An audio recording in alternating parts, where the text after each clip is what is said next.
नमस्कार दोस्तों, YT coaching के आज के इस वीडियो में हरियाणा सामान्य ज्ञान के 10 प्रश्नों के साथ एक बार फिर से आपका स्वागत है। और अब हरियाणा जीके का पहला क्वेश्चन। हरियाणा एक लैंड लॉक्ड राज्य है, लेकिन फिर भी इनमें से एक राज्य से हरियाणा की सीमा का स्पर्श नहीं होता। सबसे पहले हम समझेंगे कि लैंड लॉक्ड राज्य क्या होता है। एक ऐसा राज्य जो चारों ओर से जमीन से घिरा हुआ हो, जमीन के द्वारा लॉक हो, उसे लैंड लॉक्ड राज्य कहा जाता है। मध्य प्रदेश और हरियाणा ऐसे ही राज्यों के उदाहरण हैं।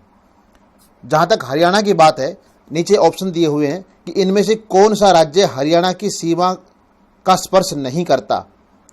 ए हिमाचल प्रदेश, बी उत्तर प्रदेश, सी पंजाब या डी जम्मू कश्मीर। तो दोस्तों, इस प्रश्न का उत्तर है डी जम्मू कश्मीर। लेकिन यह बहुत ही आसान सा उत्तर है, क्योंकि जम्मू कश्मीर और हरियाणा के बीच में काफ़ी अंतर है। यदि यहाँ पे एक ऑप्शन और होता उत्तराखंड, तो वो आपको कन्फ्यूज करता। हरियाणा राज्य की सीमाएं पंजाब से, हिमाचल से, राजस्थान से, दिल्ली से और उत्तर प्रदेश से टच होती है, लेकिन उत्तराखंड से टच नहीं होती है। यदि इस ऑप्शन में उत्तराखंड का भी नाम होता तो उत्तर होता उत्तराखंड, लेकिन फिलहाल जम्मू कश्मीर। अब बढ़ते हैं क्वेश्चन नंबर 2 की तरफ। हरियाणा राज्य का क्षेत्रफल कितना है? बहुत ही आसान सा सवाल है दोस्तों, लेकिन ये आपको याद करना पड़ेगा। रट्टाफिकेशन का सवाल है। ए 42,211 वर्ग किलोमीटर, बी 44,212 वर्ग किलोमीटर, सी 41,222 वर्ग किलोमीटर या डी 44,121 वर्ग किलोमीटर। तो दोस्तों, इसका उत्तर है 44,212 वर्ग किलोमीटर। इसको ठीक से याद कर लीजिए। जी हाँ, 44,212 वर्ग किलोमीटर।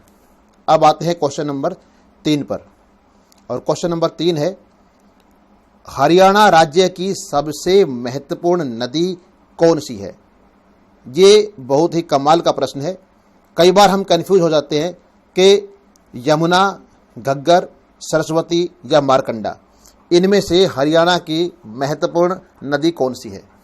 तो दोस्तों, जहाँ तक नदियों की बात आती है, उनमें यमुना नदी हरियाणा के लिए अत्यंत महत्वपूर्ण है, क्योंकि ये नदी कई मायनों में हरियाणा के लिए फायदेमंद है।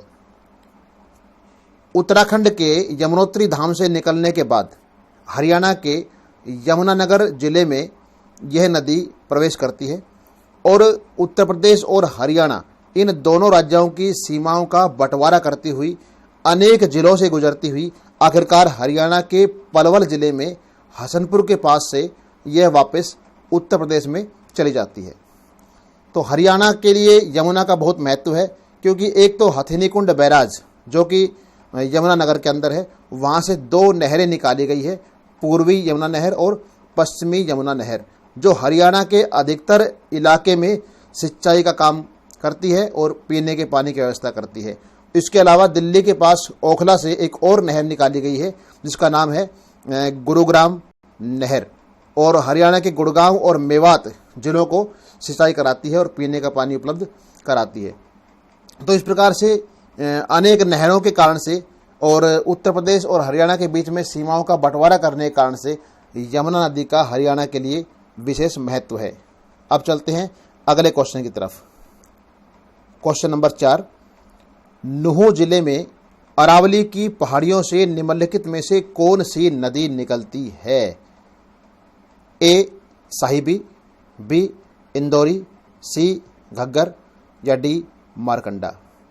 तो साथियों, जहाँ तक नुहू जिले का सवाल है, ये सूखा क्षेत्र है और अरावली की सूखी पहाड़ियाँ इस जिले के बीचों बीच गुजरती है, और वहाँ से इंदौरी नदी निकलती है, जो आखिरकार कुछ दूरी तय करने के बाद राजस्थान से आने वाली साहिबी नदी के अंदर मिल जाती है। तो इसका उत्तर है बी इंदौरी नदी। अब बढ़ते हैं अगले क्वेश्चन की तरफ। क्वेश्चन नंबर 5, हरियाणा में देश के राष्ट्रीय राजमार्गों का कुल कितना प्रतिशत भाग पाया जाता है? बहुत ही महत्वपूर्ण सवाल है दोस्तों।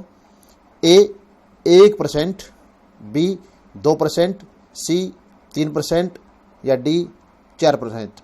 तो साथियों, हरियाणा एक छोटा सा राज्य है, लेकिन राष्ट्रीय राजमार्गों का बड़ा हिस्सा हरियाणा से ही गुजरता है। और इसका कारण ये है कि देश की राजधानी दिल्ली को हरियाणा 3 तरफ से घेर के रखता है और दिल्ली आने वाले प्रत्येक महामार्ग को हरियाणा से होकर ही गुजरना होता है। इसलिए हरियाणा छोटा भले ही है, लेकिन राष्ट्रीय राजमार्गों की लंबाई के मामले में आगे है। इसलिए इसका उत्तर है 2%, बी उत्तर है दोस्तों इसका। अब बढ़ते हैं क्वेश्चन नंबर 6 की तरफ। मनुस्मृति के अनुसार हरियाणा राज्य सरस्वती और दृष्टद्वती नदियों के बीच का क्षेत्र था। ये 2 नदियां हरियाणा के इतिहास के अंदर महत्वपूर्ण रही हैं, सरस्वती और दृष्टद्वती। इन नदियों के बीच के क्षेत्र को हरियाणा कहा जाता है। उसको मनुस्मृति में क्या कहा गया था? साथियों, मनुस्मृति वो ग्रंथ है जो महाराज मनु ने सृष्टि के आरंभ में सृष्टि के संचालन के लिए एक नियमावली के तौर पे लिखा था। महाराज मनु कहते हैं, कहीं कहीं महर्षि मनु भी कहते हैं। तो महर्षि मनु ने अपनी मनुस्मृति में हरियाणा को किस नाम से पुकारा? ए ब्रह्मावर्त, बी रज हरियाणे, सी हरियाणा या डी ये सभी। तो उत्तर है ब्रह्मावर्त। प्राचीन काल में हरियाणा को ब्रह्मावर्त कहा जाता था। क्वेश्चन नंबर 7, ऋग्वेद में हरियाणा को किस नाम से पुकारा गया है?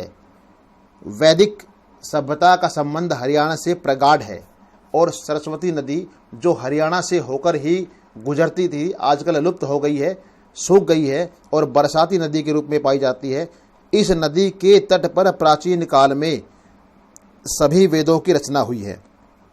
तो सबसे प्राचीन वेद जो ऋग्वेद है, उसमें हरियाणा को किस नाम से पुकारा गया है? ए हरना, बी आर्यना, सी हरियाल या डी रज हरियाणे। तो दोस्तों इसका उत्तर है रज हरियाणे। ये सवाल कई बार, चाहे वो हरियाणा की भर्ती की परीक्षाएं हो, चाहे यूपीएससी की भर्ती परीक्षाएं हो, उनके अंदर आमतौर पर ये पूछ लिया जाता है कि ऋग्वेद में हरियाणा को किस नाम से पुकारा गया है।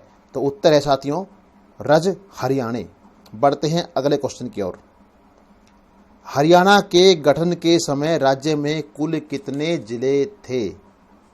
और आपके ऑप्शन है ए 4, बी 5, सी 6 या डी 7। ये बहुत ही मुश्किल क्वेश्चन है साथियों। यूँ कहने को तो आसान सा क्वेश्चन है।